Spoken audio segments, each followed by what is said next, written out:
आइए जानते हैं बिहार के हर जिला हर क्षेत्र की फटाफट बड़ी खबरों को केवल 10 मिनट में। साथ ही आज के इस वीडियो में हम लोग जानेंगे कि सरकार ने कौन कौन सी बड़ी घोषणा की है और महिलाओं को कब से मिलेंगे 2500 रुपए। आज के मौसम, राशन कार्ड, आधार कार्ड, पैन कार्ड और फ्री गैस सिलेंडर से संबंधित बड़ी खबरों को। तो चैनल पर पहली बार आए हैं तो वीडियो को लाइक करके चैनल को सब्सक्राइब जरूर कर दें और कॉमेंट में अपने जिला और अपने शहर का नाम जरूर बताएं। बिहार में सकरी और रैयाम चीनी मिलों के पुनरुद्धार का इंतजार खत्म होने वाला है। प्रधानमंत्री 20 नवंबर को इनका शिलान्यास करेंगे। सरकार का लक्ष्य 25 नई चीनी मिलें स्थापित करना और पुरानी बंद मिलों को फिर से चालू करना है।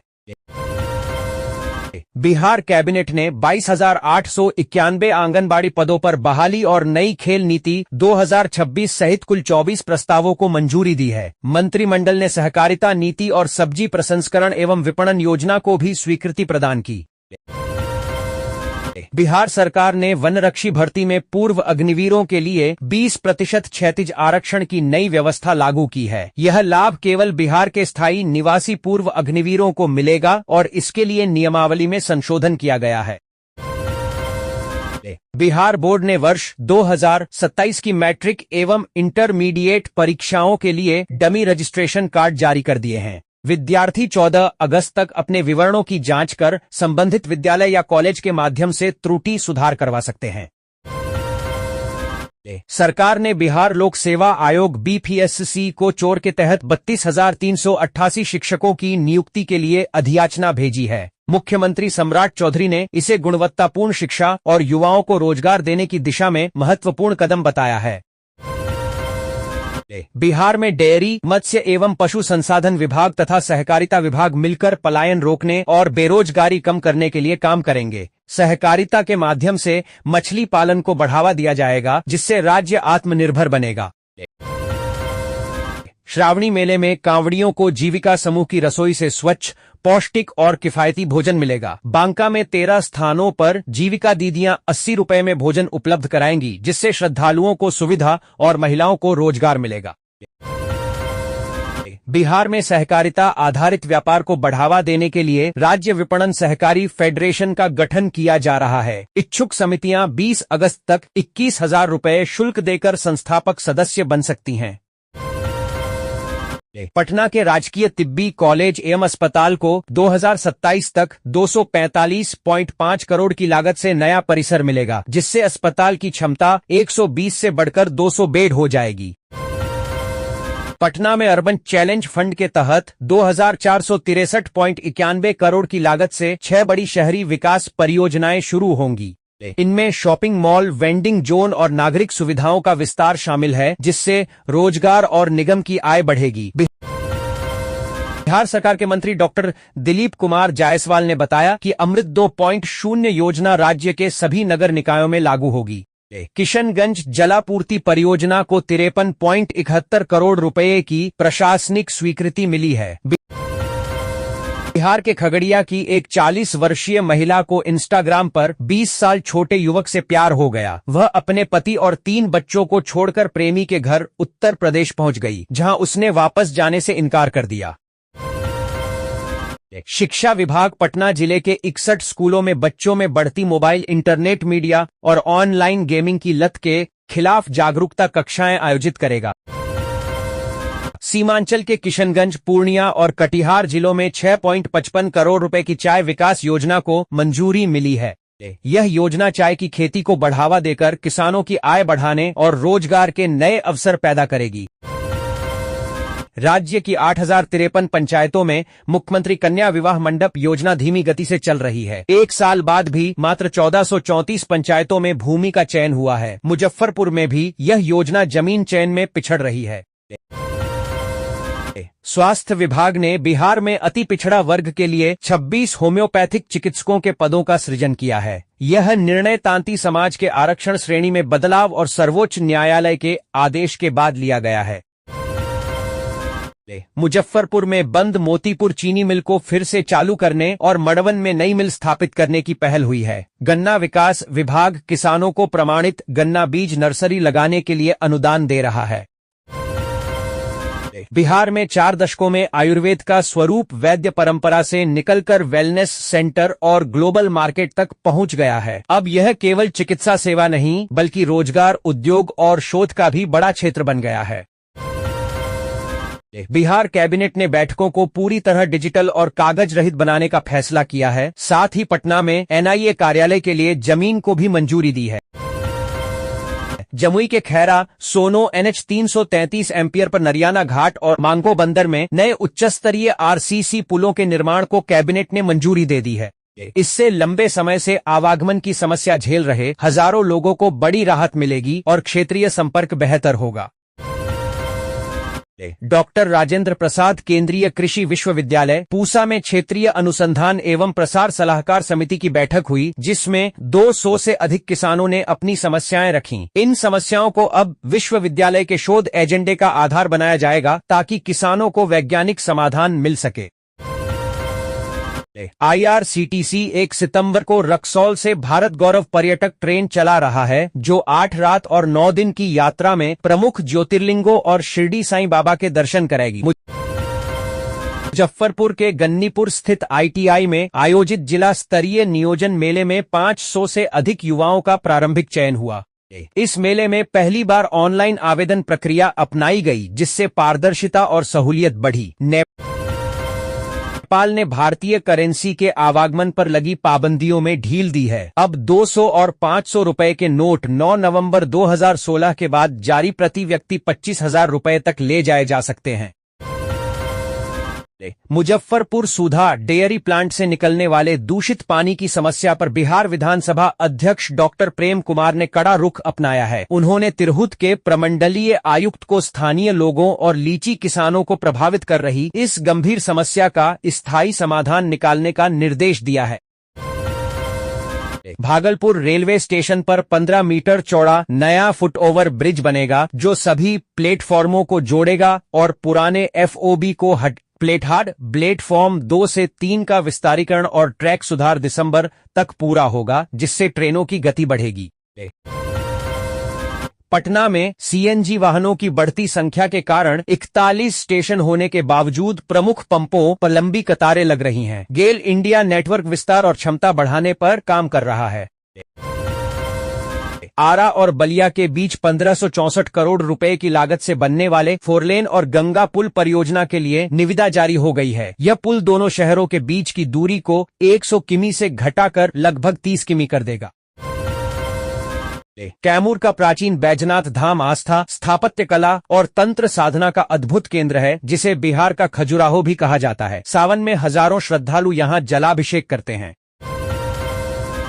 बिदुपुर कन्या राजकीय मध्य विद्यालय में 500 छात्र छात्राएं जर्जर भवन और मात्र 2 कमरों के कारण भय के साये में पढ़ाई कर रहे हैं।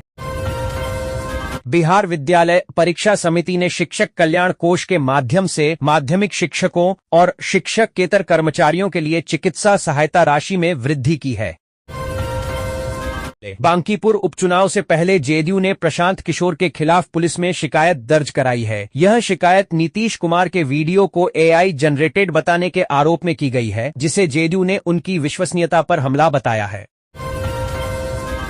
समस्तीपुर नगर निगम क्षेत्र में 2 करोड़ की लागत से 200 से अधिक CCTV कैमरे लगाए जा रहे हैं, जिससे सुरक्षा व्यवस्था मजबूत होगी। इन कैमरों में ANPR तकनीक और त्रिस्तरीय पावर बैकअप होगा, जिससे अपराध नियंत्रण और यातायात प्रबंधन में मदद मिलेगी। मधुबनी में वर्षों से अधूरी स्टॉर्म वाटर ड्रेनेज परियोजना को पूरा करने के लिए अब नई निर्माण एजेंसी का चयन किया जाएगा। पुरानी एजेंसी कृषि इंफ्रा को लापरवाही के कारण ब्लैकलिस्ट किया जा रहा है, जिससे शहरवासियों को जलजमाव से स्थायी राहत मिलने की उम्मीद है। तेज प्रताप यादव बेऊर जेल से रिहा होने के बाद सीधे कौटिल्य नगर स्थित आवास पहुंचे, जहां उन्होंने लालू, राबड़ी और तेजस्वी यादव से मुलाकात की। पटना हाईकोर्ट ने ललित नारायण मिथिला विश्वविद्यालय के कुलपति और रजिस्ट्रार द्वारा अंतरिम आदेश की कथित अवहेलना को गंभीरता से लिया है। न्यायालय ने उनके खिलाफ अवमानना की कार्रवाई शुरू करने के संकेत दिए हैं। केंद्रीय माध्यमिक शिक्षा बोर्ड सीबीएसई स्कूलों में नेशनल क्रेडिट फ्रेमवर्क एनसीआरएफ लागू करने की तैयारी कर रहा है, जिससे विद्यार्थियों को पढ़ाई के साथ साथ प्रैक्टिकल स्किल डेवलपमेंट और खेल गतिविधियों के आधार पर भी क्रेडिट मिलेंगे। बिहार में शिक्षकों के तबादले के लिए पोर्टल बुधवार को खुल गया है, जिसके तहत 3 चरणों में स्थानांतरण होंगे। संशोधित नीति के अनुसार बीपीएससी द्वारा नियुक्त परिवीक्षाधीन शिक्षक भी अब तबादले के लिए आवेदन कर सकेंगे। सिवान जिले के 133 मौजा के कैडस्ट्रल खतियान गायब होने से भूमि संबंधी मामलों के निपटारे में भारी परेशानी हो रही है। राजस्व विभाग ने आम लोगों से पुराने खतियान की प्रतियां जमा करने की अपील की है, ताकि उन्हें सुरक्षित और डिजिटल किया जा सके। मुंगेर में त्रिस्तरीय पंचायत चुनाव नए परिसीमन के कारण अनिश्चितकाल के लिए टल गए हैं, जिससे दिसंबर 2026 तक चुनाव संपन्न होने की संभावना बेहद कम है। नीट पेपर लीक विरोध प्रदर्शन के बाद बहादुरगंज में दर्ज एफआईआर में नया मोड़ आया है। रूस में रह रहे कोनन राही ने वीडियो जारी कर अपने खिलाफ दर्ज मामले की निष्पक्ष जांच की मांग की है। दावा है कि वह घटना के समय भारत में नहीं था। राज्य में 8,984 सहकारी समितियों को स्टार्टअप से जोड़ा जाएगा, जिसमें बेहतर प्रदर्शन करने वाली समितियों को 20 लाख रुपए तक की आर्थिक सहायता मिलेगी। दरभंगा के डीएमसीएच इमरजेंसी विभाग में डॉक्टरों और स्वास्थ्य कर्मियों ने एक मरीज और उसके परिजनों को बेरहमी से पीटा। मरीज के परिजनों द्वारा सर्जरी को लेकर सवाल पूछने पर यह घटना हुई। पूर्णिया शहर के कृष्णा नगर में एक जोड़ी तेंदुआ देखे जाने के दावे के बाद वन विभाग सक्रिय हो गया है। विभाग ने निगरानी बढ़ा दी है, पिंजड़े लगाए हैं और ड्रोन से तलाश कर रहा है। बिहार राज्य किन्नर कल्याण बोर्ड की बैठक में ट्रांसजेंडर पहचान पत्र, रोजगार और सरकारी नौकरियों में आरक्षण पर चर्चा हुई। मंत्री डॉक्टर श्वेता गुप्ता ने समुदाय की जायज मांगों पर कार्रवाई का आश्वासन दिया और तिमाही बैठकें आयोजित करने की घोषणा की। त्रिवेणीगंज के प्राथमिक विद्यालय खोरिया में स्कूल समय में कक्षा में सोते पाए जाने पर 2 विशिष्ट शिक्षकों दिनेश कुमार मंडल और देवेंद्र सरदार को निलंबित कर दिया गया है। नरकटियागंज अंचल कार्यालय में 13 नए राजस्व कर्मचारियों की नियुक्ति से जमीन मालिकों को बड़ी राहत मिली है।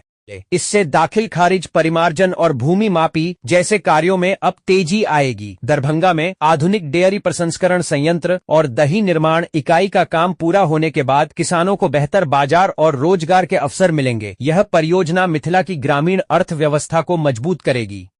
पटना हाई कोर्ट ने पति पत्नी के बीच विवाद के बावजूद 6 वर्षीय बच्चे के लिए एक अनोखी अंतरिम साझा परवरिश व्यवस्था बनाई है। मगध विश्वविद्यालय परिसर में फरवरी में होने वाली अग्निवीर भर्ती रैली की तैयारियां शुरू हो गई हैं।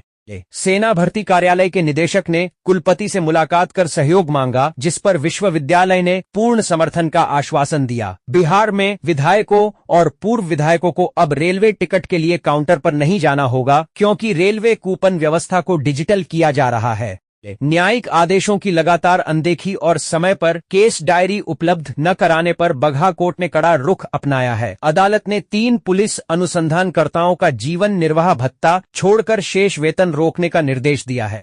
पटना में 1.07 लाख सामान्य बिजली मीटर उपभोक्ताओं को 2 महीने से बिल नहीं मिला है, जिसका कारण नए revenue management system RMS software में तकनीकी खामी है। मानसून की कमजोर सक्रियता के बावजूद बिहार में उमस के बाद कई जिलों में बारिश से राहत मिली है।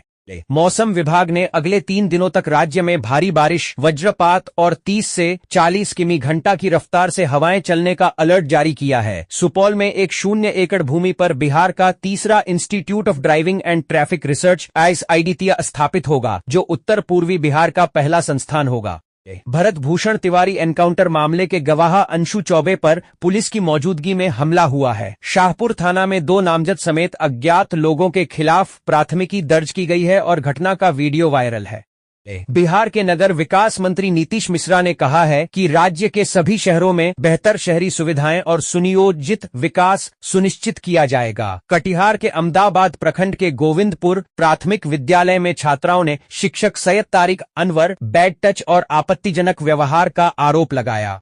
कैमूर का प्राचीन बैजनाथ धाम आस्था, स्थापत्य कला और तंत्र साधना का अद्भुत केंद्र है, जिसे बिहार का खजुराहो भी कहा जाता है। सावन में हजारों श्रद्धालु यहां जलाभिषेक करते हैं। तेज प्रताप यादव बेउर जेल से रिहा होने के बाद सीधे कौटिल्य नगर स्थित आवास पहुंचे, जहां उन्होंने लालू, राबड़ी और तेजस्वी यादव से मुलाकात की। डॉक्टर राजेंद्र प्रसाद केंद्रीय कृषि विश्वविद्यालय पूसा में क्षेत्रीय अनुसंधान एवं प्रसार सलाहकार समिति की बैठक हुई, जिसमें 200 से अधिक किसानों ने अपनी समस्याएं रखीं। इन समस्याओं को अब केंद्रीय माध्यमिक शिक्षा बोर्ड सीबीएसई स्कूलों में नेशनल क्रेडिट फ्रेमवर्क एनसीआरएफ लागू करने की तैयारी कर रहा है, जिससे विद्यार्थियों को पढ़ाई के साथ साथ प्रैक्टिकल स्किल डेवलपमेंट और खेल गतिविधियों के आधार पर भी क्रेडिट मिलेंगे। बिहार में शिक्षकों के तबादले के